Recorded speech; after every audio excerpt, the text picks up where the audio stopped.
بسم اللہ الرحمن الرحیم۔ السلام علیکم۔ آپ دیکھ رہے ہیں ڈی ڈی پی انالیٹیکا۔ آج لاہور میں ایک بہت ہی عظیم الشان بہت بڑا جلسہ پی ٹی آئی کے زیر تمام منعقد ہوا۔ مختلف ان کے لیڈرز نے ایڈریس کیا، جلسے میں تقاریر کی۔ بہت ساری رکاوٹیں اس کرپٹ حکومت کی طرف سے پیش کی گئیں، جن میں رستے میں رکھے ہوئے کنٹینر، مختلف جگہوں پہ پولیس کی ڈپلائمنٹ تاکہ لوگ پہنچ نہ سکیں، پھر ویسے بھی رش بے تحاشا اور عوام تک تقریر نہ پہنچ سکے، اس کے لیے تمام چینلز سوائے ARY کے باقی سب کی طرف سے ان کی نشریات نہیں دکھائی گئیں، ان کو بلاک کرنے کے لیے کہا گیا۔ ARY نے جرأت کی، لیکن ARY کو بھی بہت سارے علاقوں میں اس کی نشریات کو بند کرا دیا گیا۔ بڑے تھوڑی سی جگہوں پہ ARY دیکھی جا سکتی تھی۔ یہ تو وہ شرمناک حرکتیں ہیں جو کہ گھٹیا لوگ، گھٹیا حکومتیں کرتی ہیں۔ پی ٹی آئی کے زمانے میں کہا جاتا تھا کہ جناب میڈیا کو گیگ کیا جا رہا ہے، حالانکہ اس زمانے میں اس طرح کی کوئی حرکتیں نہیں ہوئی تھیں۔ بہرحال آج جو تقاریر ہوئی، کافی ساری تقاریر تھیں، لیکن شاہ محمود قریشی صاحب نے تقریر کی جس میں انہوں نے فارن فنڈنگ کیس کا ذکر کیا کہ اس میں سازش تیار ہے۔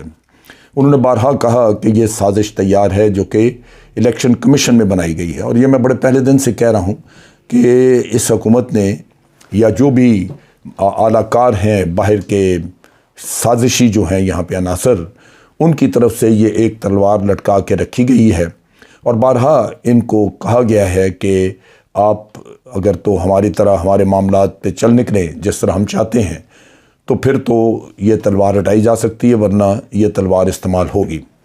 چنانچہ اس کے بارے میں شاہ محمود قریشی نے تفصیلاً بات کی، اور میرا یہ اندازہ ہے کہ یہ ہو سکتا ہے کہ عمران خان کو اس کے ذریعے نااہل قرار دے دیا جائے۔ لیکن جو باتیں عمران خان نے اپنی تقریر میں کیں وہ بڑی مختلف نوعیت کی تھیں۔ انہوں نے کہا کہ ہم سے کہیں زیادہ اکاؤنٹس کے اندر مسائل ہیں نون لیگ کے بھی اور پیپلز پارٹی کو، اور یہ واضح ہے کہ یہ پارٹیاں جو ہیں یہ بہت عرصے سے سیاست میں ہیں، اور ان سے کبھی چونکہ کوئی حساب کتاب نہیں لیا گیا، پوچھا نہیں گیا، تو ان لوگوں نے فنڈنگ کے معاملے میں بہت بے قاعدگیاں کی ہوئی ہیں، باہر سے فنڈز ہمیشہ وصول کرتے رہے ہیں۔ لہٰذا ضرورت اس بات کی تھی کہ ان کے کیسز بھی سنے جائیں۔ یہ انتہائی درجہ کی زیادتی ہوگی کہ اگر صرف یہ کیس فارن فنڈنگ کا کیس صرف پی ٹی آئی کے اگینسٹ چلایا جائے، جبکہ پی ٹی آئی نے بہت سارے شواہد دیے ہوئے ہیں دوسری پارٹیوں کے بارے میں بھی، اور ان کا کیس نہ سنا جائے۔ چنانچہ اس تقریر میں اس جگہ پہ عمران خان کا ایک مطالبہ یہ تھا کہ یہ فارن فنڈنگ کیسز جو ہیں یہ سارے اکٹھے سنے جائیں۔ اس کے علاوہ انہوں نے سازش کا پورا نقشہ بتایا کہ کیسے باہر سے شروع ہوئی سازش، رشیا کے وزٹ کا انہوں نے ذکر کیا، اور بڑی زبردست بات تھی کہ جب ایک ملک کا مفاد، ہم قرضوں میں گھرے ہوئے ہیں، ہماری اکانومی برے حال میں ہے، اگر آپ کو تیل ملتا ہے رشیا سے 30% سستا، اگر آپ کو سستی گندم وہاں سے ملتی ہے جو کہ ضرورت ہے آپ نے منگوانی ہے، تو آپ کیوں نہ منگائیں؟ اور انہوں نے بالکل واضح کہا، بڑا درست کہا کہ کیا بھارت نے مان لی ہے ان کی بات؟ بھارت نے کہا جی ہمیں 25% رعایت پہ مل رہا ہے تیل، ہم کیوں نہ لیں وہاں سے؟ تو بات یہ ہے کہ اپنے ملکوں کے، اپنے عوام کے مفاد میں فیصلے کرنے یہ جرم نہیں ہے، یہ آپ کی ذمہ داری ہے۔ لیکن یہاں جو چونکہ سازشی ایلیمنٹس موجود ہیں جو کہ باہر کے تابع دار ہیں، باہر کے اقامت کے تابع دار ہیں، کیونکہ ان کی پراپرٹیز، ان کی جائیدادیں باہر ہیں، اس لیے ان کے لیے یہ بہت مشکل ہے کہ وہ کہیں باہر سے ملے ہوئے حکم کو ٹال سکیں۔ چنانچہ انہوں نے وہ سازش کا سارا تانا بانا بتایا، اور اس کے ساتھ انہوں نے ذکر کیا کہ اس کے جو اندرونی عناصر ہیں وہ بنیادی طور پہ وہ کرپٹ اور چور لوگ ہیں جن کی جائیدادیں باہر ہیں۔ اس کے علاوہ انہوں نے اور بھی ایشوز پہ بات کی۔ انہوں نے کہا کہ یہ ملک کتنا بدقسمت ہے کہ تمام لوگ وہ جو جیلوں میں ہونے چاہیے، جن سے پیسہ وصول ہونا چاہیے، وہ آج آپ کے حکمران ہیں۔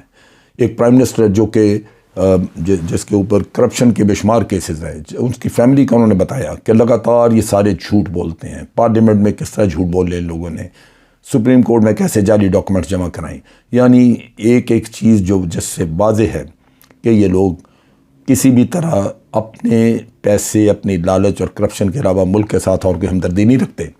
ان کو آپ کے اوپر مسلط کر دیا گیا۔ اس المیہ کا انہوں نے ذکر کیا۔ فوج کے بارے میں جب ذکر آیا تو انہوں نے واضح کہا کہ فوج ہماری شان ہے، اس کے بارے میں کوئی غلط بات نہ کی جائے، اس لیے کہ ایک مضبوط فوج وہی پاکستان کی بقا کے لیے ضروری ہے۔ اور یہ بھی انہوں نے کہا کہ اس فوج کی بے پناہ قربانیاں یہ ہمیں ذہن میں رکھنی چاہیے۔